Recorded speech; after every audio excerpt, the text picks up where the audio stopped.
America fired a $4 million missile to shoot down a $20,000 drone. That interceptor missile that America fired is going to take years to replace. Iran has thousands more drones, and they can make 500 per day. You do the math.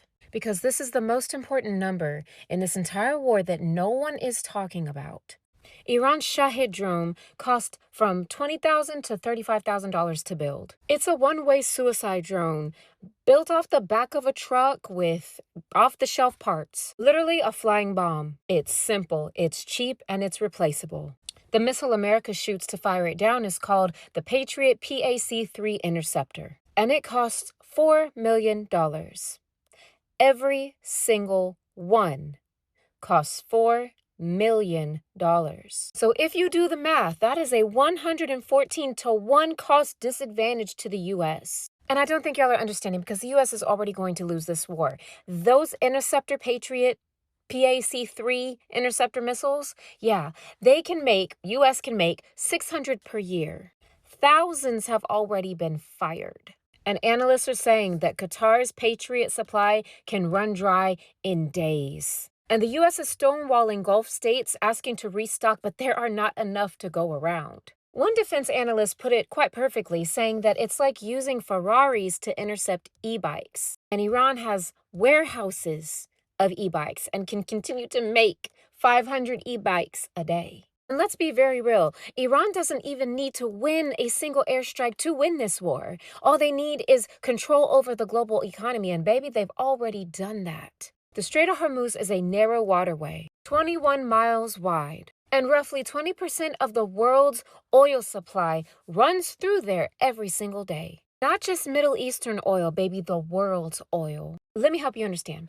1 in 5 barrels of the world's oil on this planet move through the Strait of Hormuz. And no alternate routes exist for Gulf energy exports. And Iran didn't even have to block it. All they had to do was send a few drones to the strait, and immediately insurance companies stopped covering any ships that tried to pass it.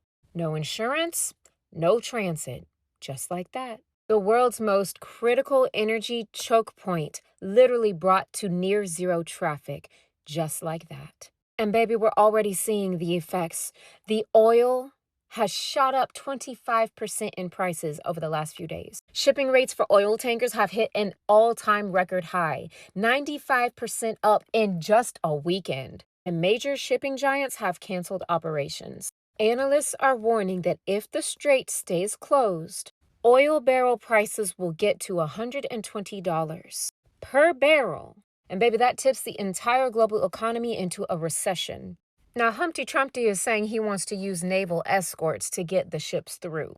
But analysts are already asking, and other people are asking, does America have enough naval tanks to do that? And keep fighting the war in Iran at the same damn time? The answer right now appears to be no. So it's looking like the only way that the USA and Is Not Real could win this war is with a ground invasion. And baby, a ground invasion is a goddamn fantasy. Have y'all seen Iran? Iran is not Iraq. It's not Syria. It is a land of mountains. And these mountain ranges cover the entire northern and western regions, with elevations of over 10,000 feet and very narrow passages. Natural-made choke points that would swallow armies whole. The United States has never successfully occupied a mountain country, a mountain land nation in its entire history, its entire modern military history. Has not happened. Not Vietnam, not Afghanistan, never. And guess what? Iran didn't just rely on its natural mountain ranges to be part of this military war plan. No, baby, they built inside those mountains. Because inside of those mountains are missile cities. Yes, missile bases carved up to 500 meters deep into those mountains. Dozens of entrances to those bases spread hundreds of meters apart. That means destroying one entrance does not destroy the base. We could unveil a new missile city every week for the next 2 years.